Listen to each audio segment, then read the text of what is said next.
have the new Honor 90, a mid-range offering from Honor that packs some impressive specs at a reasonable price. And after using the phone for a couple of weeks now, there's plenty I like about it, but there's also a few things that I don't like. Now, unfortunately, I don't have a confirmed price while reviewing the Honor 90, but it was expected to launch at around £449.99, and by the time you're watching this video, the price will have been confirmed, so I'll put the confirmed price down in the description. But on paper at least, we have some great hardware for the price range. The display is a 6.7-inch 120Hz AMOLED with a 1200 by 2664 resolution. We've got slight curving on all four corners, and I have to say, the curvature is pretty much the perfect amount. It's enough to make it comfortable to hold and give that premium look, but it's also so minor that for those of you that don't like curved displays, you're not going to have an issue. It's also incredibly thin and light, coming in at just 183 grams, which does help with the comfort. We've got a huge 3840Hz PWM dimming for those of you concerned with eye fatigue, and overall the screen is smooth, vibrant and responsive. It's also fine for indoor and outdoor use with a peak brightness of 1600 nits. Overall, it works incredibly well and it's great for things like watching media, playing games and browsing. I have noticed a few stutters and drop frames here and there though, and it's mainly when navigating between pages, so I assume it's going to be down to software optimization issues. Now, the selfie camera is a 50 megapixel ultra-wide in the form of a punch hole in the top center of the display. And then on the rear, we've got an impressive 200 megapixel primary camera with a large 1/1.4 inch sensor. We've then got a 12 megapixel ultra-wide, a 2 megapixel depth camera, and an LED flash. Now, the design for me, at least, is a little bit odd on the rear, and it's not to my personal taste, but of course, looks are subjective, so I'll let you decide how you feel about its looks. The photos from the Honor 90 are also pretty impressive, however, I do have some issues with its video, but we'll talk more on that when we look at the camera sample shortly.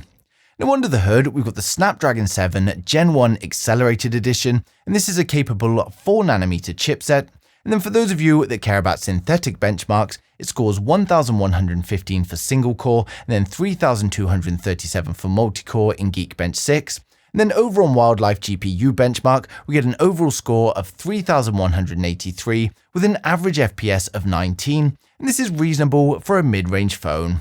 It's available in a choice of 256 or 512GB storage, and you can also choose between 8 or 16 gigs of RAM. And for those of you wanting to do more demanding tasks like playing games, it performs okay, but it's not perfect. On Asphalt 9, it's perfectly playable, but again, there are stutters every now and then, and it is noticeably dropping frames from time to time. And then over on Call of Duty Mobile, I had the graphics set to very high, the frame rate set to high, and the graphic style set to realistic, and it's the same story again. The game plays smoothly most of the time, but every now and then there is some drop frames and some very quick stutters. So if gaming isn't your top priority, but you do want to game, then it should be okay. But if gaming is going to be your main priority, then maybe consider something else. Now, it ships with macOS 7.1, and I've been using a lot of Honor phones lately, so I've become very accustomed to macOS.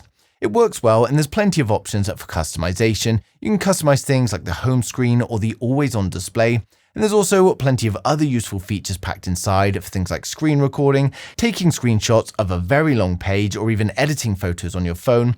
And it doesn't come with too much bloatware like loads of apps, and there's only a couple like TrainPal and Trip.com, which I just uninstall as soon as I receive the phone. Now, powering the device, we've got a 5000 mAh battery with 66 watt fast charge when using wires, and it can charge it from 0% all the way to 45 in just 15 minutes. Then we've also got a 5 watt reverse charging using wire, but unfortunately, there's no wireless charging. For browsing general apps and watching media through the phone, it performs great. It's smooth, responsive and snappy most of the time, and as I said, there is just the odd stutter from time to time. Now, we've also had a couple of times where my touch input wouldn't work for maybe 10 to 20 seconds or so, but both times this happened, it was actually in the YouTube application, so it may be an issue with the YouTube app and not a bug of the phone. Watching media on the phone is great. You've got a bright, high-resolution display, and while the phone only has one single speaker, it does go nice and loud with good clarity. It's just lacking a lot of bass, and especially when you've got the phone at full volume, it's just that little bit too trebly for my liking, so we'll just take a listen now. Never show mercy. They are prey.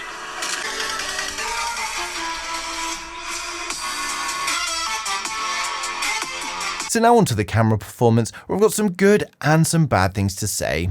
For photos, it just performs incredibly. Thanks to the 200 megapixel camera with a large sensor, we get incredible detail across all the shots. We've also got some nice exposure with good detail in both the highlights and the shadows. And although it was a very sunny day when I was out taking these photos, there wasn't any clipping in the highlights that we quite often see from other phones. The colors are also true to life. Whether I took the photos with the normal camera at 2x zoom or using the ultra-wide, they all came out well. Now the ultra-wide camera produces some great quality photos, as you can see here. Night shots are also performing well, as you can see here. And even though it was pretty much pitch black outside apart from the street lighting, we still get some great photos thanks to the pixel binning technology in the primary sensor. Now we also get nice photos from the selfie camera, and I was very impressed with how well these came out.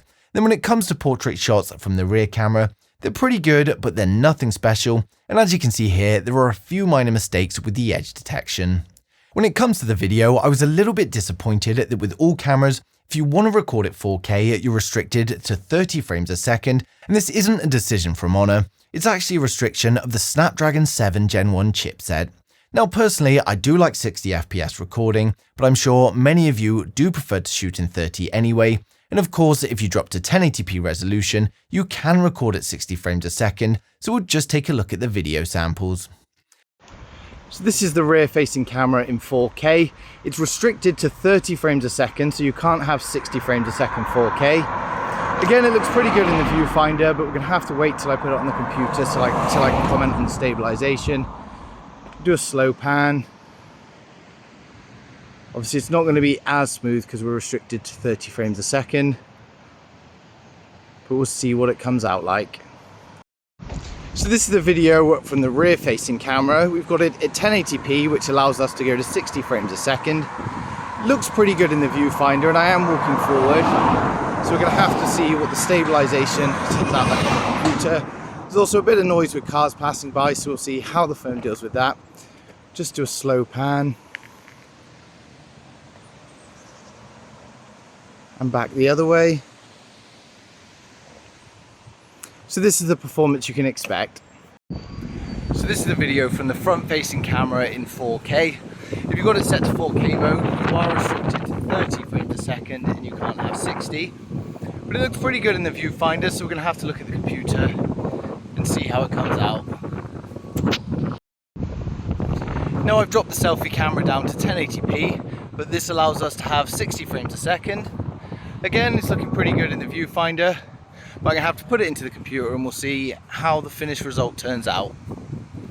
So to be fair, I was very impressed with the video from the front-facing camera. I felt it performed well in both 4K and 1080p, but the videos from the rear camera didn't come out as well as I'd hoped.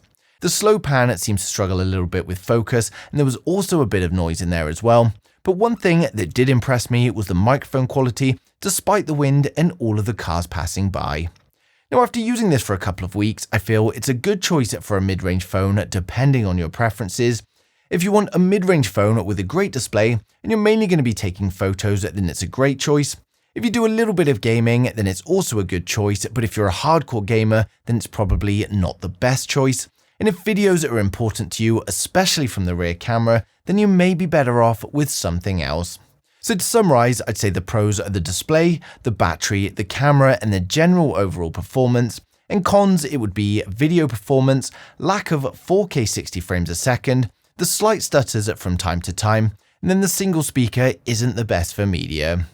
So all in all, it is a great choice at providing the pros outweigh the cons for your use. Now, of course, I've placed the links down in the description below if you want to go ahead and check it out. And as always, if there's anything I've missed or you've got any questions at all, then just leave them in the comments and I'll get back to you as soon as I can. But thanks for watching the video. If you liked it, smash the thumbs up. If you didn't, hit the thumbs down twice, and I'll see you guys in the next one.